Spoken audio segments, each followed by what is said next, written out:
Jadi pikirkan aja sekarang, nikmati hidup sekarang. Besok kamu akan punya senjata sendiri, punya kemampuan sendiri menghadapi situasi di masa depan. Itu uniknya manusia.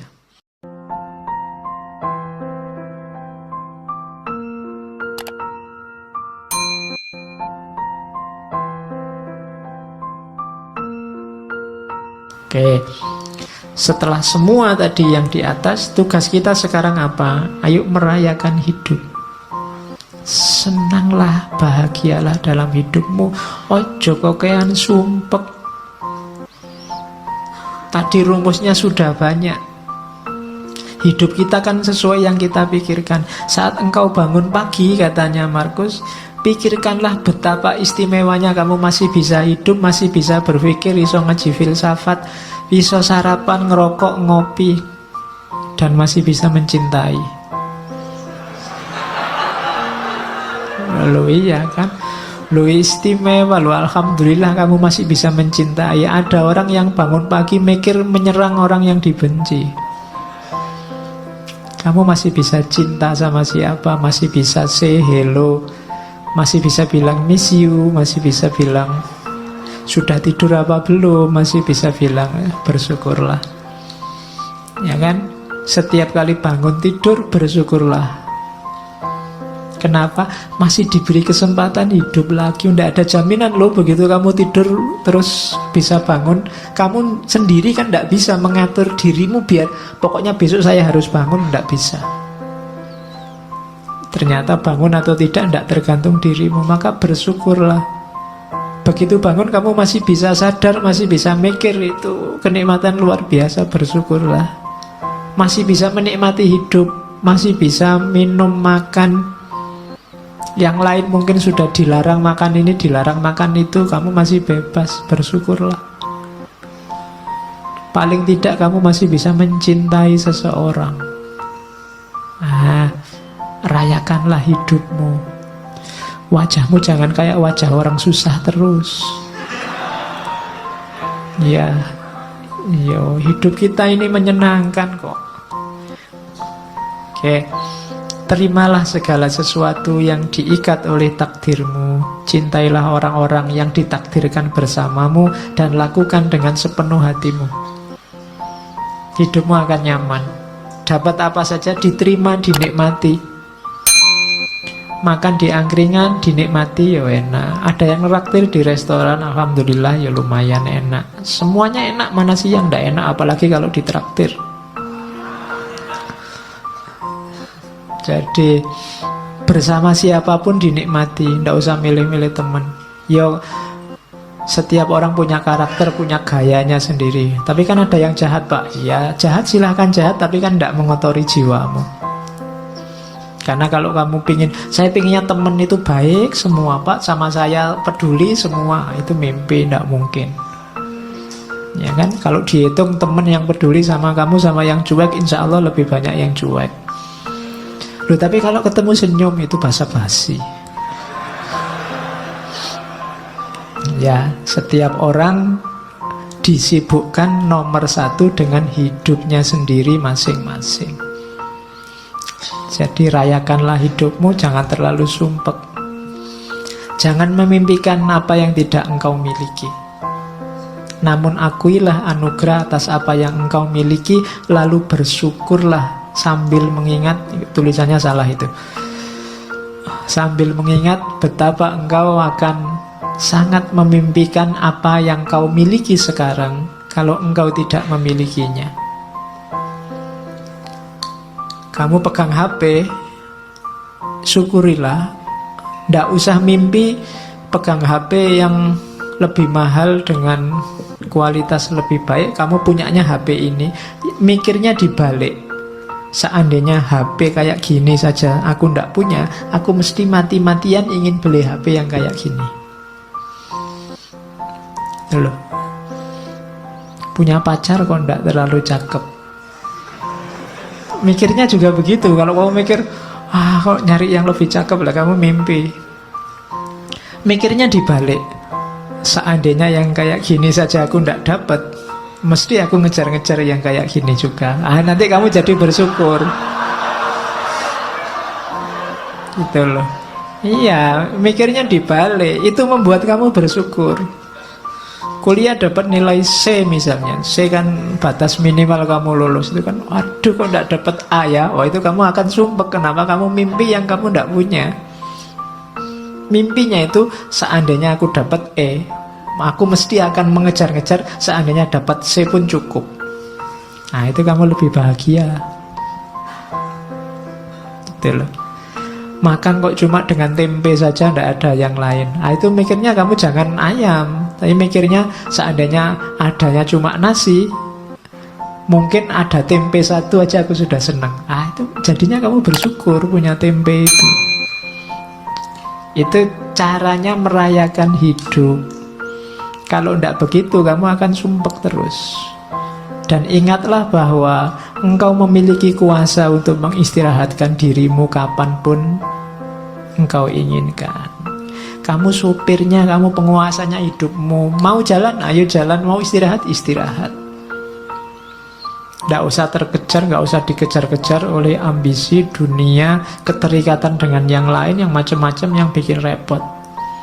Menghabiskan energi, menghabiskan waktu. Engkau yang menguasai hidupmu. Kapanpun ingin berhenti, saat ini juga kamu bisa. Ingin tidur sekarang boleh, istirahat sekarang boleh. Terus jangan pernah khawatir tentang masa depan. Apalagi di usia-usia teman-teman ini kan biasanya pikirannya masa depan, besok kawin sama siapa, kerja di mana. Kamu kan khawatir itu. Engkau akan bertemu dengannya kalau memang harus, dengan senjata yang sama yang hari ini menjadi bekalmu menghadapi masa kini. Dulu waktu kamu SMA atau SMP mikir kuliah, wah bisa ndak ya aku kuliah hari pertama kamu takut. Begitu dijalani kan kamu bisa. Besok juga begitu, gak usah khawatir. Bisa ndak ya aku dapat kerja, bisa ndak ya aku kawin, bisa ndak ya punya anak. Iso. Nggak usah khawatir, pasti bisa. Kekhawatiranmu dulu sekarang kamu jalani kan, ya ternyata juga bisa. Nggak ada yang di luar kuasamu kalau tentang hidupmu. Makanya jangan galau dengan masa depan. Wong masa depan kayak tadi itu di luar jangkauanmu hari ini. Jadi pikirkan aja sekarang, nikmati hidup sekarang. Besok kamu akan punya senjata sendiri, punya kemampuan sendiri menghadapi situasi di masa depan. Itu uniknya manusia. Maka hidup itu rumusnya simple, receive without conceit, release without struggle. Kalau dapat sesuatu, terimalah tanpa harus membanggakan diri, membesarkan diri. Kalau harus kehilangan, lepaskanlah tanpa harus merasa sedih, mati-matian, sumpek. Jadi receive without conceit, release without struggle. Biasa saja. Hidup kehilangan sesuatu biasa. Wong dulu juga tidak punya, terus punya, sekarang hilang. Kalau dapat sesuatu, alhamdulillah, tapi ya tidak harus sombong. Kalau kamu bisa kayak gini, hidupmu nyaman.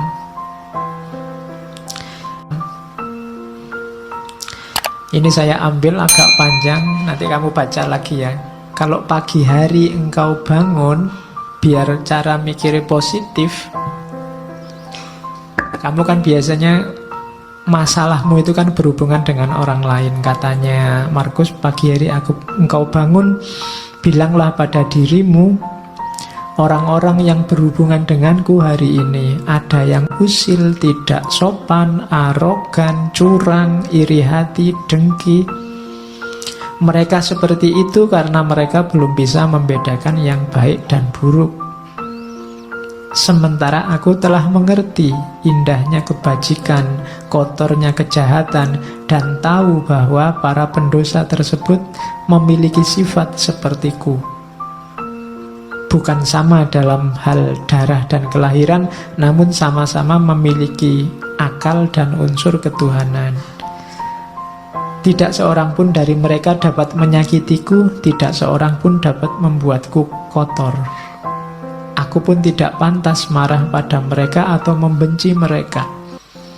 Kami dilahirkan untuk bekerja sama seperti kaki, tangan dan mata, sebagaimana dua baris gigi atas dan bawah. Saling menghalangi itu tidak alami. Demikian pula saling marah dan saling membelakangi. Itu nanti hidupmu nyaman.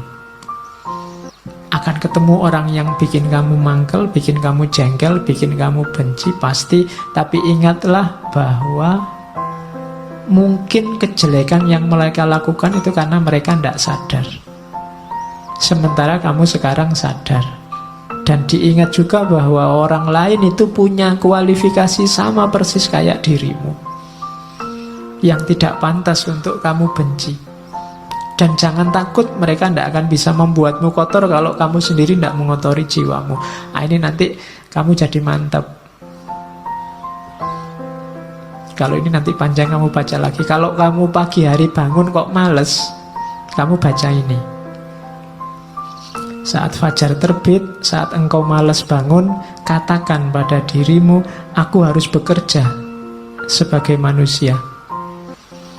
Aku harus menawar apa lagi untuk bekerja, sebagaimana tugas kelahiranku.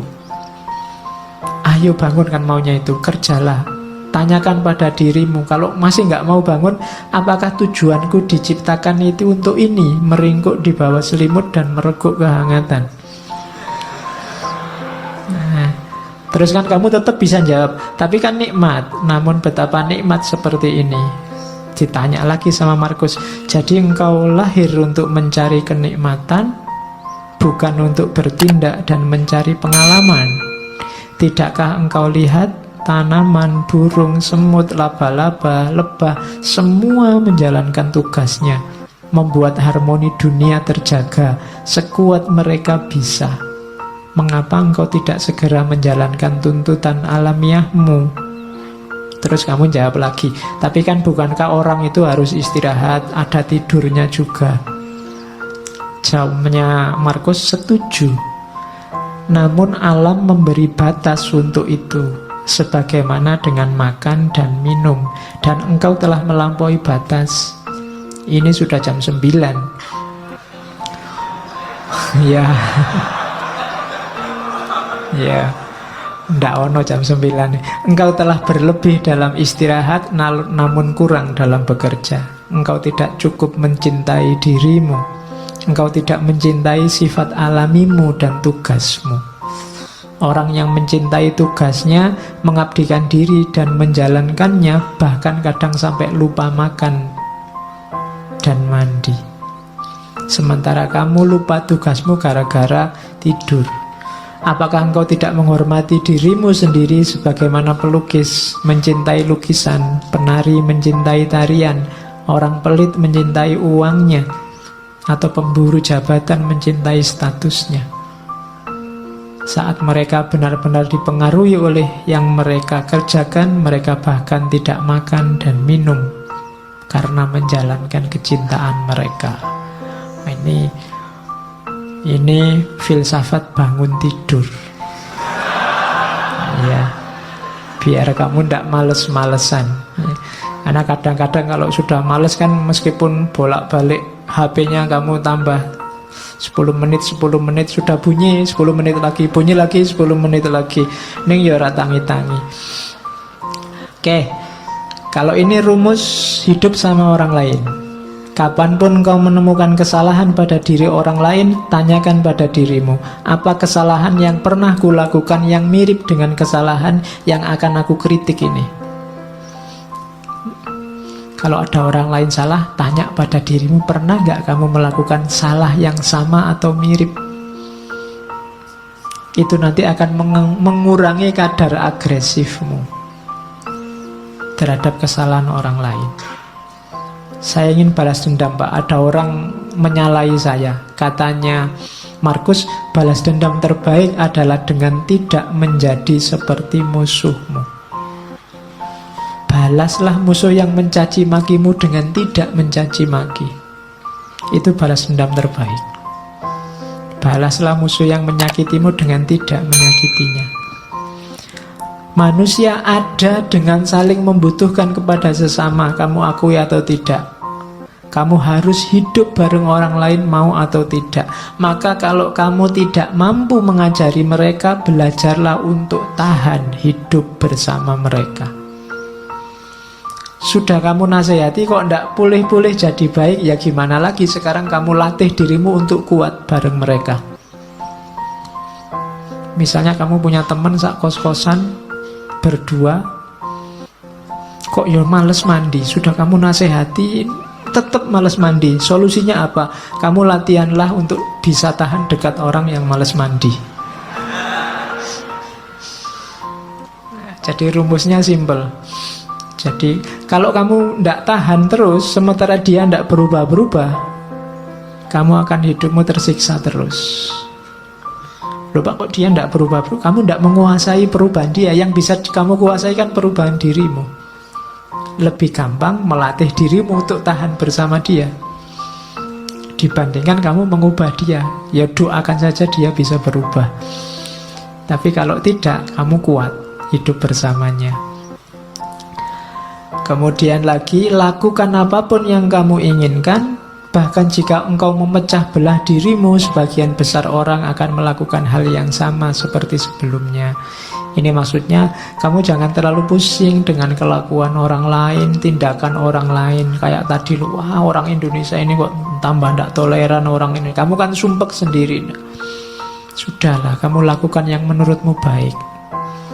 Kalau kamu ingin mengubah mereka, bahkan sampai kamu mecah-mecah dirimu, kamu katanya Markus, mereka akan balik lagi seperti adanya. Itulah karakternya manusia. Terus merasa sayang pada orang lain meskipun mereka melakukan banyak kesalahan adalah sifat uniknya manusia. Engkau dapat melakukannya. Cukup dengan mengakui bahwa mereka juga manusia. Mereka melakukan itu karena tidak sadar, berlawanan dengan kata hati mereka, dan kita semua akhirnya akan sama-sama mati tidak lama lagi. Kita ini hidup bareng-bareng, ada orang yang salah, ada orang yang bisa diingatkan, ada orang yang tidak bisa diingatkan. Pada akhirnya sebentar lagi semuanya mati, maka kamu tidak usah terlalu sibuk, terlalu bingung dengan itu. Tidak masalah. Ingatlah, mereka tidak benar-benar menyakitimu, dan mereka tidak melenyapkan atau mengubahmu, melenyapkan kemampuanmu untuk milih. Hidupmu tetap bebas tanpa harus terikat oleh mereka, meskipun kamu hidup bersama mereka. If any man despise me, kalau ada orang menjahatiku, itu urusannya dia. Urusanku adalah tidak melakukan atau mengatakan sesuatu yang layak dicela. Jadi kalau ada orang jahat padamu, kalau ada orang menyakitimu, itu sebenarnya tidak ada urusan denganmu, urusannya dia. Pak, nanti kalau saya dibohongi orang, bohong itu urusannya dia. Urusanmu adalah jangan melakukan tindakan tercela, itu aja. Nah, kalau ini pendidikan diri. Rumusnya pendidikan diri itu be tolerant with others and strict with yourself. Saya tulis ini besar-besar karena hari ini banyak orang yang dibalik. Banyak orang yang toleran dengan dirinya sendiri, kemudian strict dengan orang lain. Kalau sama dirinya sendiri dimaafkan terus, dicarikan alasan, dicarikan dalih. Tapi begitu sama orang lain, kakunya luar biasa. Orang lain tidak boleh keliru, tidak boleh minta maaf, tidak boleh. Itu yang kita lakukan hari ini, dan terjadi di mana-mana saling balas-membalas. Terbalik. Harusnya kita toleran terhadap orang lain dan strict terhadap diri kita sendiri. Jangan dibalik. Nah, ini rumusnya. Aku sering heran kenapa orang mencintai dirinya lebih dari semua orang yang lain, namun ia kurang menghargai pandangannya sendiri tentang dirinya dibandingkan pandangan orang lain.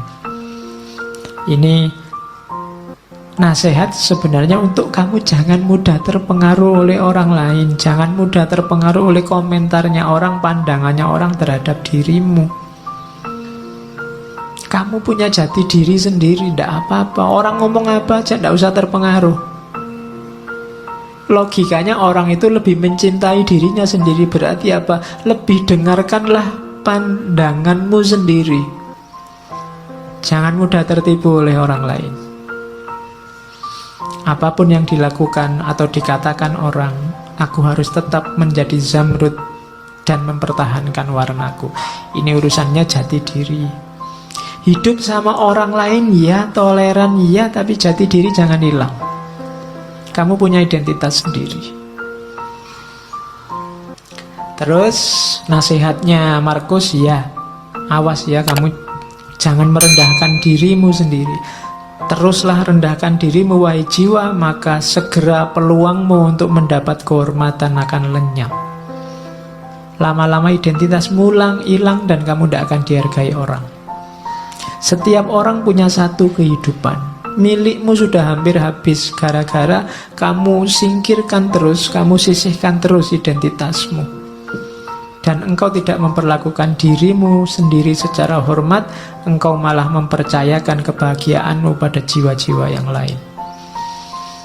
Ini tuntunan untuk kita tegas pada diri sendiri. Oke.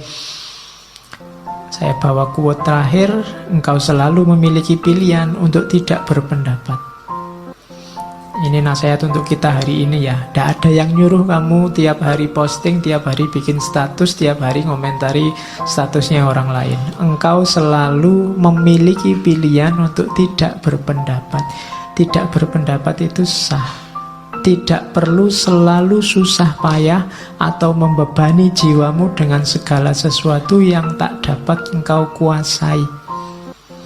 Hal-hal tersebut tidak membutuhkanmu untuk menilainya. Tidak usah gaya dikit-dikit. Menurut saya tokoh itu ngapain? Emangnya komentarmu yang mendengar siapa? Hal tersebut tidak butuh penilaianmu. Ngapain kamu capek-capek? Engkau punya pilihan untuk tidak usah berpendapat. Leave them alone. Mereka punya penanggung jawabnya sendiri-sendiri. Terkecuali suaramu berpengaruh didengar, baru ngomonglah. Tapi kalau tidak, cari yang lebih esensial untuk hidupmu, untuk dikomentari dan dibahas.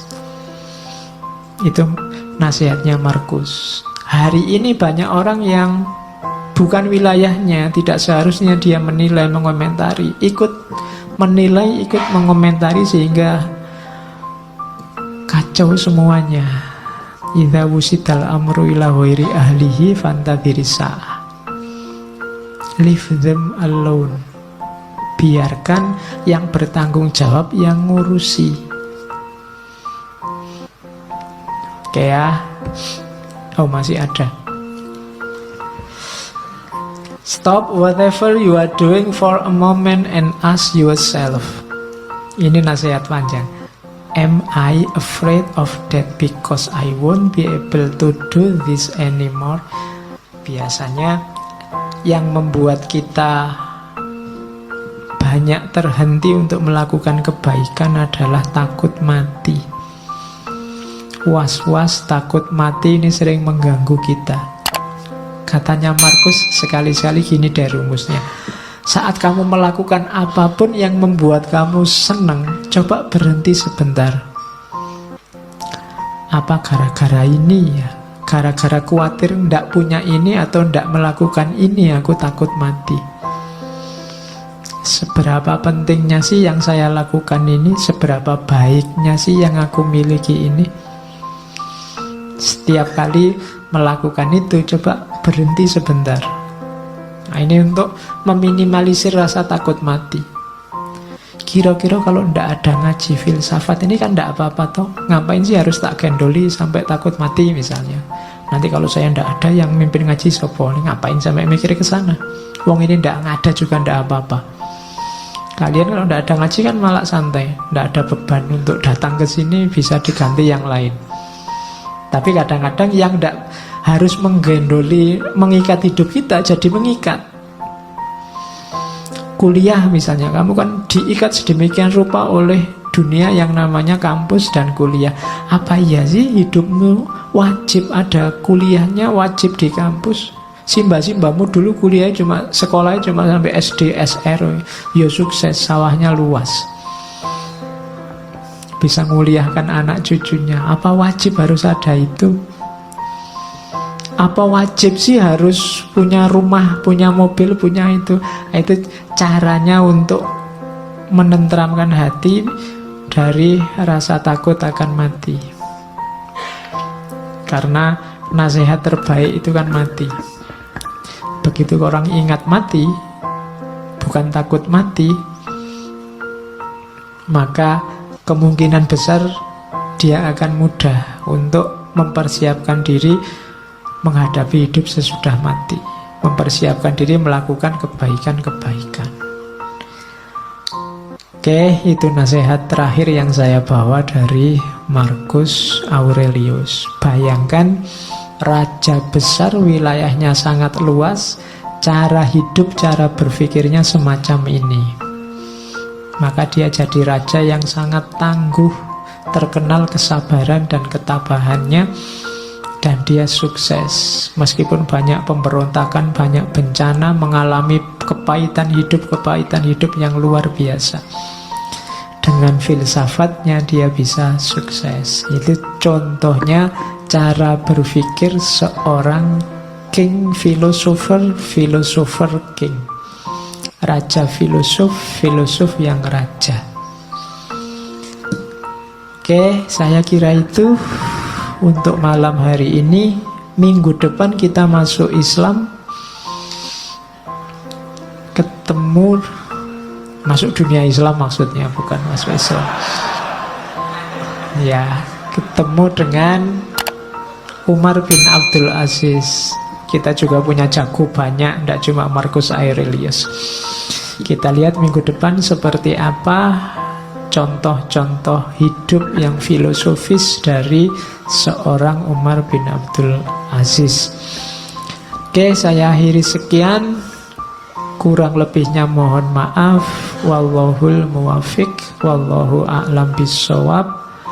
Wassalamualaikum warahmatullahi wabarakatuh.